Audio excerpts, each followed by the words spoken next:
Hello, and welcome to Ipse Dixit, a podcast on legal scholarship. I'm your host, Brian L. Fry, Spears Gilbert Associate Professor of Law at the University of Kentucky College of Law. My guests are Alexa Chu, Clinical Associate Professor of Law at the University of North Carolina School of Law, and Kevin Bennardo, Clinical Associate Professor of Law at the University of North Carolina School of Law.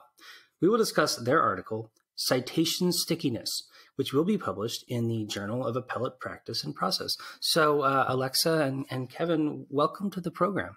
Great. Thanks so much for having us. Thanks, Brian. It's great to be here. Yeah. So, no, I'm really excited to talk to you about this paper because it spoke to my own experiences as a clerk, which I'm sure I share with a lot of other professors and lawyers and maybe students kind of preparing to go that direction as well. It really took me back to being in the judge's chambers and thinking about the judicial process. For listeners who might not be familiar with the term, I wonder if we could start by just kind of taking a look at the title, right? So what do you mean by citation stickiness? What makes a citation sticky in your understanding? Well, so the way we like to think about it is the attorneys in the briefs that they're submitting to the courts, they're essentially, tossing case citations at the court's direction. And some of those citations stick, and the court also uses those same case citations in its opinions, and we call those sticky citations. So that's what we mean when we say citation stickiness. And many of the cases that the parties cite in their briefs, they never show up in the court's opinions, and we call those unsticky citations. Okay, so you also talk about endogenous citations. What do you mean by that? How would you distinguish between like a sticky and an endogenous citation? So an endogenous citation is a citation that's in the court's opinion that did not appear in the party's briefs. So it's endogenous, right? It came from the court itself. And so opinions will have sticky citations, the citations that came from the parties in their briefs, and then endogenous citations, which are citations that sort of sprung up from the court itself. It seems like there's like a kind of small literature about citation stickiness, or maybe sometimes people use other words to describe the phenomenon out there. Maybe you could talk a little bit about the goal of that literature. Like, what can citation stickiness and studying citation stickiness and endogeneity tell us about the judicial process and judicial decision making? In other words, why study citation stickiness? So why study it? There are a few reasons. I will say one reason was that we were just curious. Thinking back to your experience as a clerk, I clerked, Kevin also clerked. And my experience as a clerk looking at briefs and writing draft opinions was pretty different from my experience teaching legal writing to law students, right? When I teach legal writing, I'm really emphasizing to law students, you need to get the law right. You need to present the law that's relevant, to the court. The court needs that information. You're being helpful to the court. The court is relying on it. But then I think back to me as a clerk, and sometimes that was true, but often I would read the briefs and I would start the research over and see if I got what the parties got or not.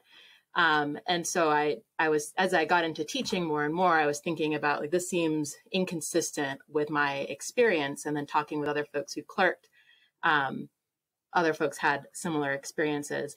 And so kind of one of the points of this was to see if that was borne out by actual data, because both Kevin and I went looking at the literature, which, as you noted, is quite small. And it just wasn't a question that people were focusing on.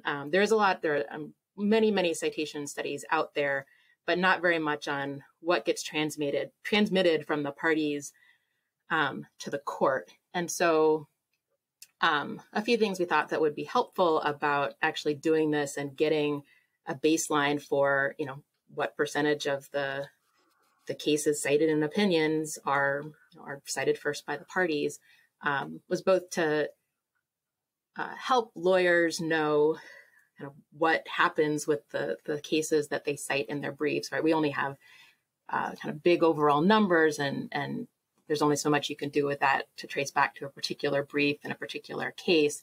But I think it validates some of the feelings that some lawyers have, that the cases that they cite in their briefs don't show up in the opinions. And then in terms of how it affects or what it tells us about judicial decision making, this judicial decision making itself is for outsiders a black box, but what we get at the end is the written decision. And so at the very least, we can see, to what degree are the courts doing their own independent research as opposed to just relying on what's in the parties' briefs. And so now that we kind of have that baseline and we see, there's a big difference there, I think this helps target some more areas for more particular research that could give us a little bit more information about what you really do with this number or this idea of citation stickiness. Well, maybe you could talk briefly about the small literature that is out there, because I thought that was really an interesting kind of part of the paper, especially because it seemed like there was a tendency to sort of focus in that literature on either the Supreme Court or on particular state courts. And as you kind of alluded to approach the question of citations in a sort of a lot of relatively consistent ways. So I wonder if you could talk about sort of what the existing literature looked like and how it informed your decisions when you put together the study that you ran. Sure. So, first off, there are plenty of very fascinating citation practice studies out there, but, the majority of those studies tend to look at, what courts are citing. So they'll take a particular court, maybe the U.S. Supreme Court or a state Supreme Court, and assess some subset of their opinions to figure out, okay, do they cite to binding case law? Or what are the qualities of the secondary sources that they're citing to? What the overwhelming majority of these studies do not do is trace the origination of those sources. So is that something that the court came up with itself, or is that a source that the parties had cited in their briefs? Now, we did come across a couple examples of previous studies into citation stickiness. The most robust one was actually from back in the 1970s. A researcher by the name of Thomas Marvell looked at a year's worth of opinions from a state Supreme Court. And we don't even know what state Supreme Court it was because he kept that anonymous in publishing his study. But what he found was that for the cases cited by that state Supreme Court, a slim majority of them were what we would call endogenous. So they came from the court themselves. They were not previously cited in the parties' briefs. And then he also looked at all the cases that the parties had cited in their briefs, and he found that only 17% of those cases actually would later show up in the resulting opinion. So he observed a pretty large disconnect between the cases that the parties were citing and the cases that the court ended up citing. So can you describe then your study? How did you structure it? Sort of what did you use as your data set, and why did you make those particular choices in putting together the study? Sure. So our data set consists of 325 disputes from the 13 federal courts of appeals.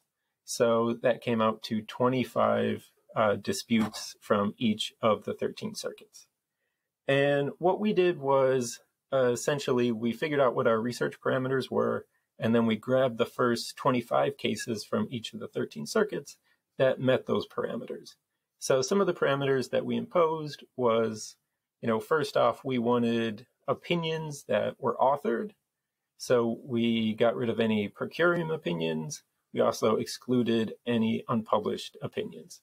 And a reason that we did that is because we wanted cases that were going to be the product of, very robust briefing and then also, thoughtful decision-making from chambers. So we wanted to exclude ones that come from say, the staff attorney's office, which might just be cut and pasted language from, the court's resource of cut and paste language. So that's why we excluded those opinions. We ended up excluding a lot of cases simply because the briefs were not accessible in Westlaw, and Westlaw was the database that we used to identify all the cases that had been cited in the briefs and the opinions. So obviously, if all the briefs weren't on Westlaw, it wasn't going to make it into our data set. Beyond that, we also excluded cases if there were like a whole bunch of briefs. So if there were amicus briefs or supplemental briefs, anything out of the ordinary opening brief, response brief, reply brief, we excluded those cases. And that was, I think, just logistically necessary in order for us to keep track of all the cases cited by the parties, is really just focus on the mine run of appeals with opening briefs, response briefs, and maybe reply briefs. And then actually another limitation that kind of surprised us, we didn't think we would need to do this, was we excluded any cases in which the opinion did not cite to, did not include any case citations. And we actually ran across two of those.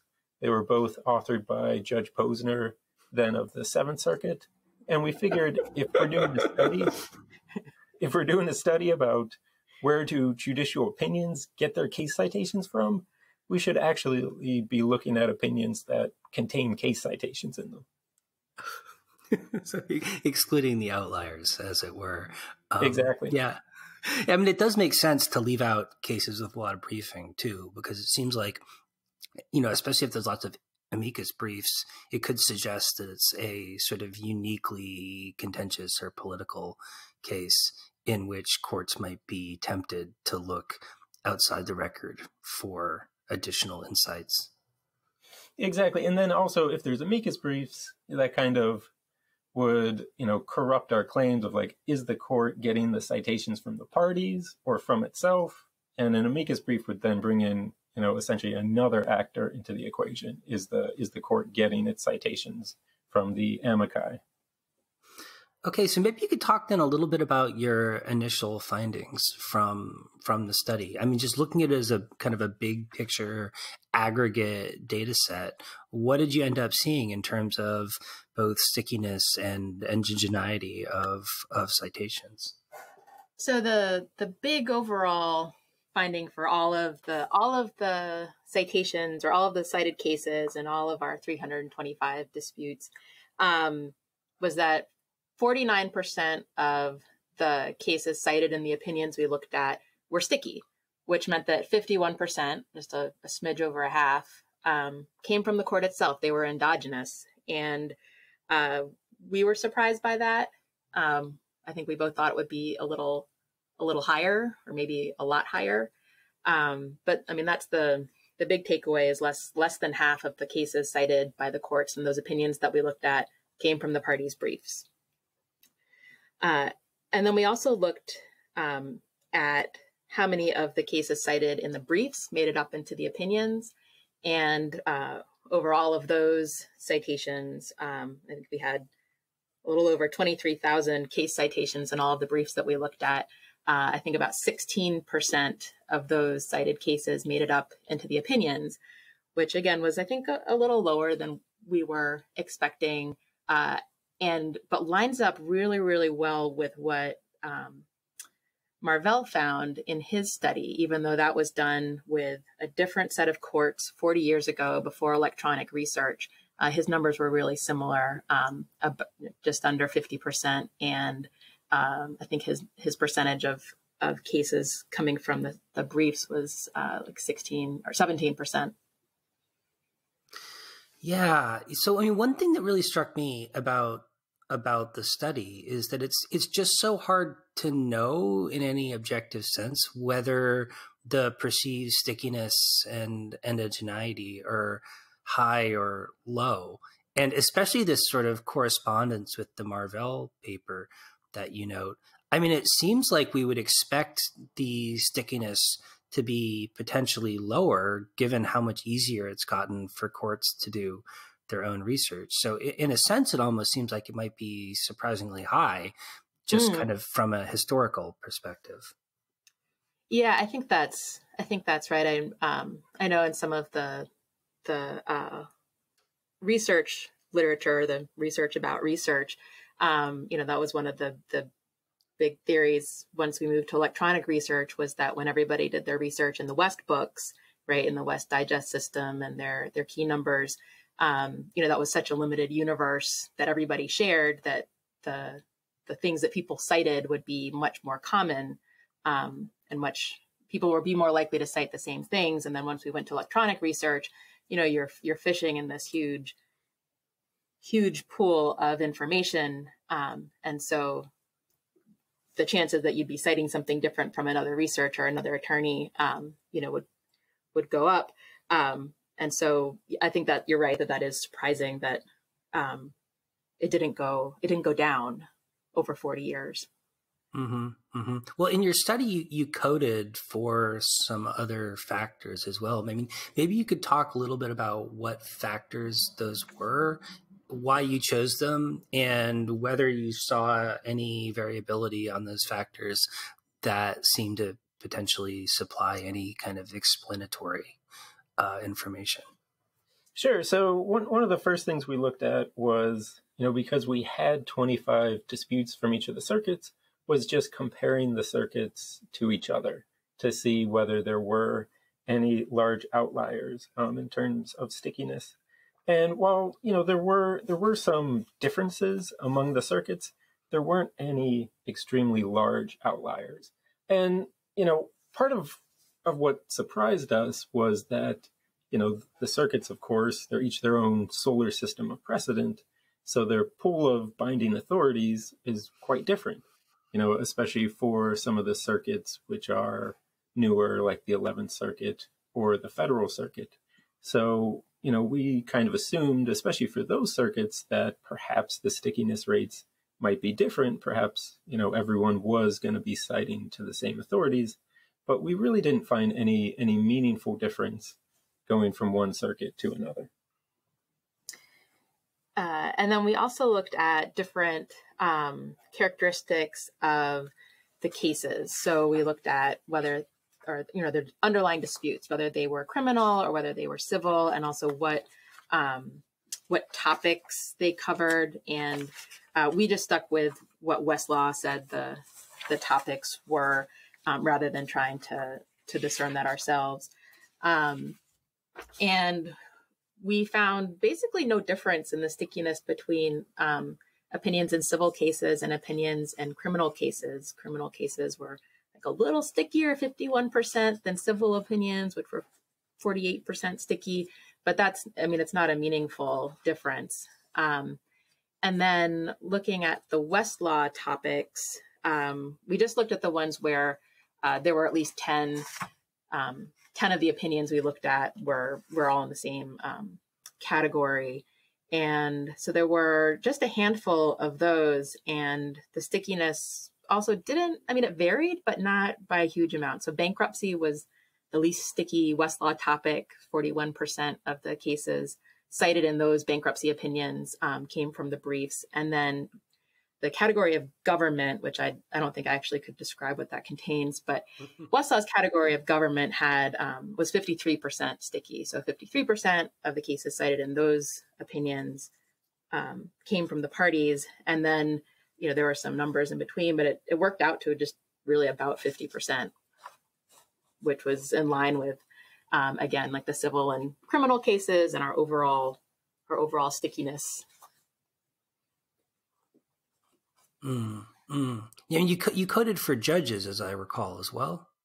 Yes, yeah, we sure did. So it was fairly easy to research the various characteristics of the judges. So we looked at various metrics, looking at judicial experience, also the political affiliation of the president who had appointed the judges, and time and time again, we really were not finding any meaningful difference in their stickiness rates, which surprised us. We thought that perhaps judges who had been on the bench for a long time would either be more sticky or less sticky. We thought there was going to be a difference there, but we really didn't observe any noticeable trend when it came to tenure on the bench.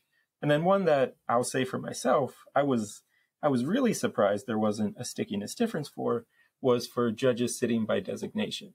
So I thought when a judge is sitting by designation, either moving from the district court level to the appellate court level, or simply just sitting on a different circuit, that they're going to be less familiar with the precedents of the circuit. And that's either going to cause them to, rely more heavily on the parties' briefs and therefore, have more sticky opinions, or rely less heavily on the parties' briefs and really dive into the research themselves to try to educate themselves. But again, we really did not observe any meaningful difference in the stickiness rates, even for district court judges sitting by designation versus appellate court judges sitting at their home court, which again, really surprised me. So there was really only one characteristic we looked at that seemed to make a difference, and that was whether the party, which party won and which party lost.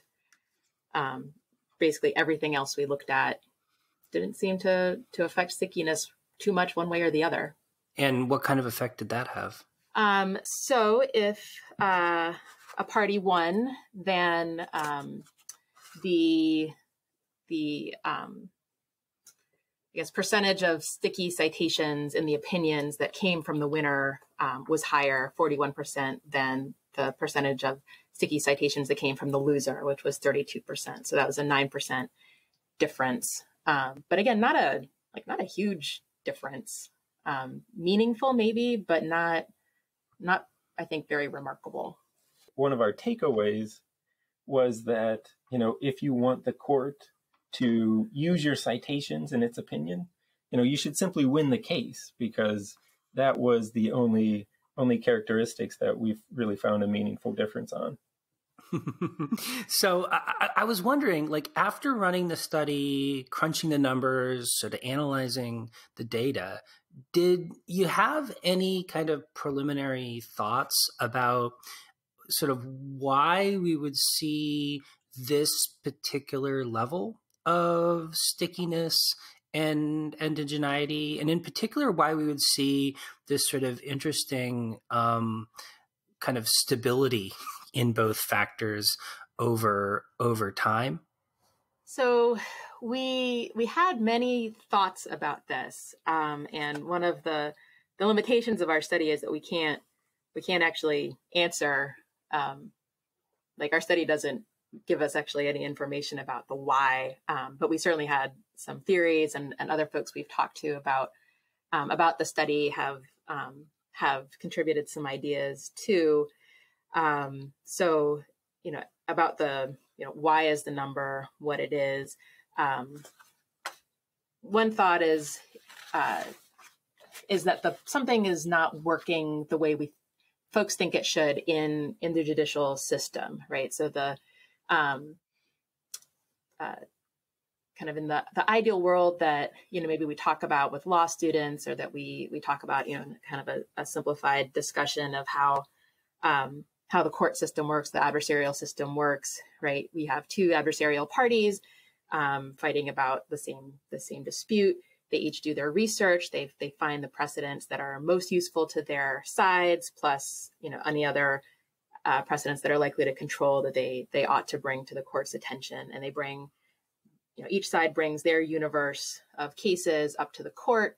And that universe of cases is going to be, pretty much the whole universe of relevant cases, right? And so if the court goes fishing for its own, does its own fishing and its own research, it's going to pull up the same cases that the parties have cited, because they're adversarial, and so they're looking at everything, and those adversarial positions are going to let them bring up the whole universe of cases, right? So that's kind of one theory about how this is supposed to work. And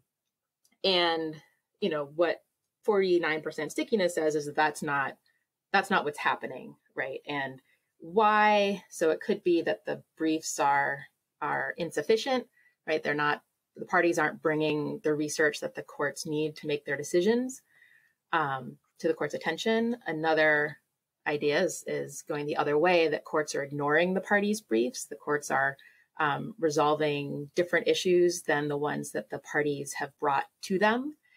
Right. So it could be that or not. We've thought about the different research platforms that folks use. So there's some papers, particularly by Susan Novello-Mart, about the differences in what different research platforms bring back after doing searches for cases. And so, her studies have shown that the same search in Lexis and Westlaw will bring up, the top 10 relevant results will be different. And so perhaps some explanation here is just that the different algorithms and the different search platforms are causing some of this difference. Right. And I think in addition to that, some folks have suggested that, there's so many cases that say the same thing, that perhaps the courts and the parties are really talking about the same legal issues, but they just happen to be citing different cases for the proposition. So there might be 1,000 cases that all say the standard of review is de novo. So it really doesn't matter which one the parties or the court decides to cite for that proposition. And right. I think that might be true, but I struggle to believe that can explain, the huge gap there is between the cases that the parties are cited and, the fact that there's so many endogenous case citations in the court's opinions, especially when, one of our findings was that for cases that both of the parties cited in their briefs, only 38% of the time would those cases actually show up in the court's opinion. So even if it was a case that both parties thought it was important enough to mention, there was still a 62% chance the court wasn't even going to bother to mention it. So I think there does have to be some disconnect in what the parties are talking about and what the court's talking about in order to explain that gap. I wonder if part of the transmission from the briefs to the courts could be a sort of felt incentive, for better or for worse, for parties to include like string citations or kind of as many citations as possible on a particular subject, where courts don't necessarily feel obliged to sort of cite to every potentially relevant precedent on point. Yeah, I mean, I think that definitely, I think that very likely explains part of the low transmission from the briefs up to the opinions. Parties definitely cite many more cases than courts do in their opinions. I can't remember the exact multiple, but it's at least twice, I think, as many. And that makes sense, right, from the advocate's perspective of wanting to be really thorough with the research, perhaps bringing, if you're the appellant, having several issues on which you think the underlying decision can be reversed, and, say the court reverses on one, then the court doesn't need to get to the others. And citing, I think parties probably rightly feel that they need to cite more than the courts do because they're not a court, right? If you're a court, you have a little more latitude about how much you cite and what, how long your proof needs to be, right? And we excluded two published opinions that cited no cases. So that, I think, is definitely part of the explanation, going from the briefs up to the opinions.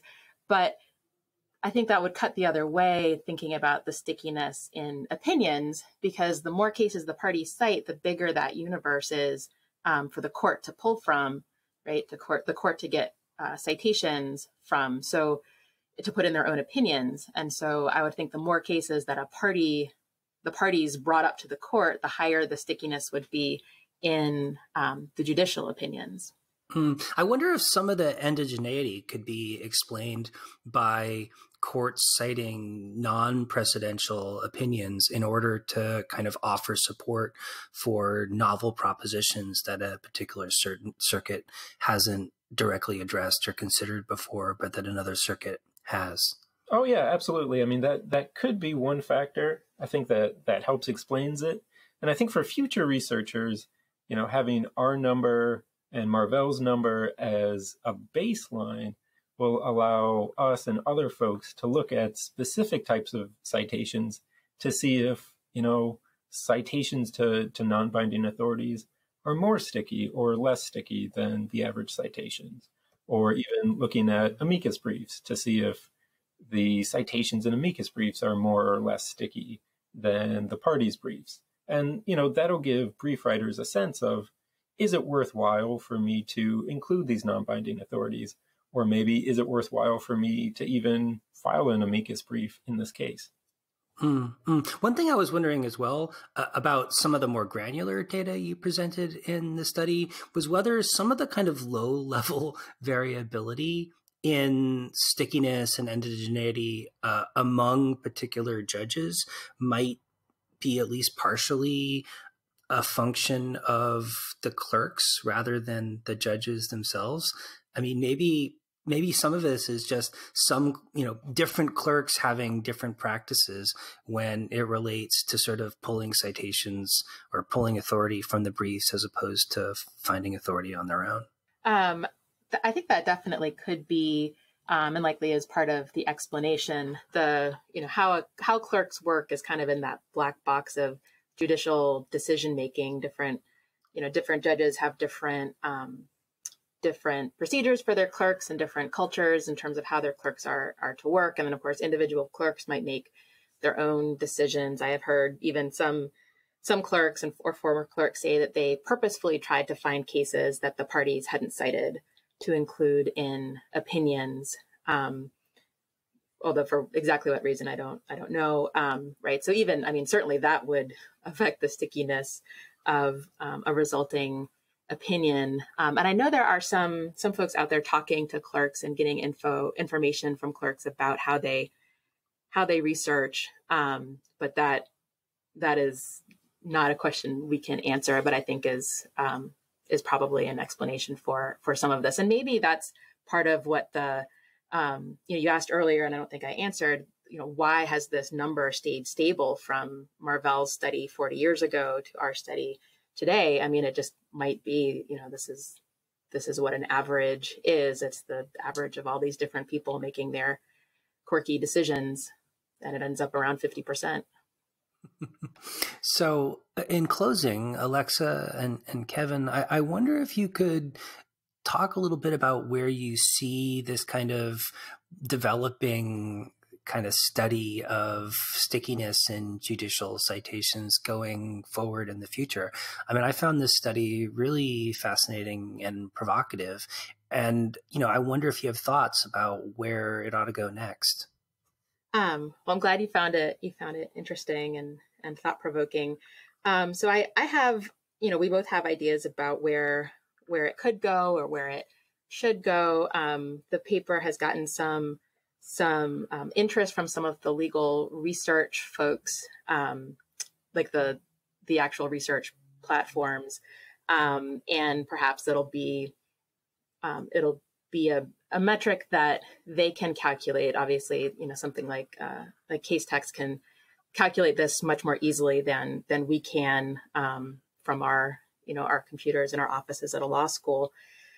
But I think there's, as Kevin said, this is a baseline, and now we or other researchers can get into the particulars of what kinds of cases, what categories of cases, are cited in the opinions, and try to figure out, all right, are the procedural standards, are those really boilerplate by court or by chambers? And so what the parties put in their briefs doesn't really matter as long as it's correct. Right. And how about binding or non-binding? There are a lot of the existing citation studies look at binding and non-binding citations in opinions, and also there are a ton of studies about secondary sources, right? And so looking and seeing, well, what secondary sources that the parties cited end up in the opinions, which is a different question than most of the other citation studies answer, which is what kinds of secondary sources are courts relying on. But most of those studies don't ask where they came from. So I think there are a lot of different possibilities for areas of this to study, or more particular factors, particularly about the kinds of authorities to study. I know another direction to go is, are there particular characteristics of the attorneys who are filing these briefs, right? So even looking at the broad categories of government attorneys and private attorneys, if you're an agency and you are filing briefs, in a very narrow area of law, then perhaps, stickiness will be higher for those particular kinds of attorneys doing those particular kinds of cases. So we're not able to, make any claims about any of that with what we've done so far. But we're hoping that, future research will be able to tease apart what that 49% number means and produce some more kind of practical advice for lawyers in particular, but perhaps also for courts about what effective and useful research is when you're writing briefs. Excellent. Well, thanks so much to both of you for coming on the program. I really enjoyed reading your paper and talking to you about it. And I hope listeners will pick up the study and dig a little bit deeper into your findings. Thanks so much, Brian. It was delightful to be with you. Thanks, Brian.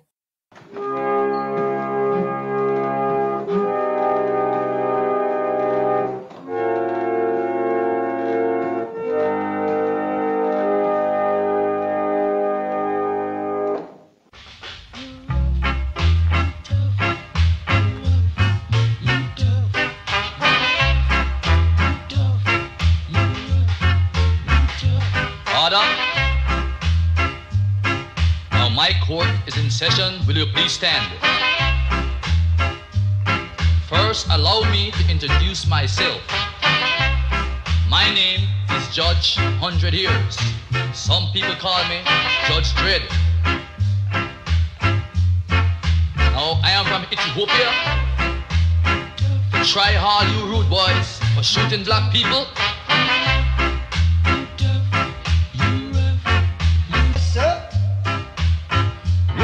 Adolphus James, yes sir. Rude boy Emmanuel Zachariah Zaki Palm, present. George Govan Flea, present. Adolphus James, yes sir. I see where you have been charged with 10 shooting with intent, 5 murder charge, 6 grab and flee charge. What you are not? Hush up. Guilty or not guilty? Not guilty, sir. I don't care what they say. Take 400 years. Stand down. Emmanuel Zachariah Zaki Palm. Yes, sir. You've been charged 15 charge of shooting intent, 15 murder charge. And I heard that you was the one down there in Sutton Street who tell the judge, rude boys don't care. Well, this is King Street, and my name is Judge Dredd, and I don't care. Now take 400 years. I don't know what you're going to say, you know, Your Honor. Hush up, what they trying to do, shoot me too? No, Your Honor, but I didn't shoot the man. Well, quiet. 400 more years for you. George, grab and flee. Yes, sir. Stop your crying. Rude boys don't cry, that's what I hear. I didn't do it, you know, sir. I'm free, man. I don't give you a chance. I don't care. Hush up. This is my court. You're charged for robbing school children, robbery, aggravation.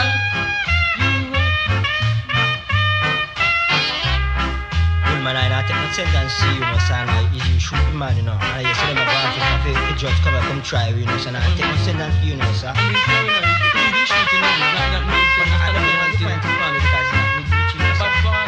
Oh, shut up! Order! Adolphus James? Yes, sir. You rob school children. You boom the people's house. You shot black people. But you and I don't give you. Hush up!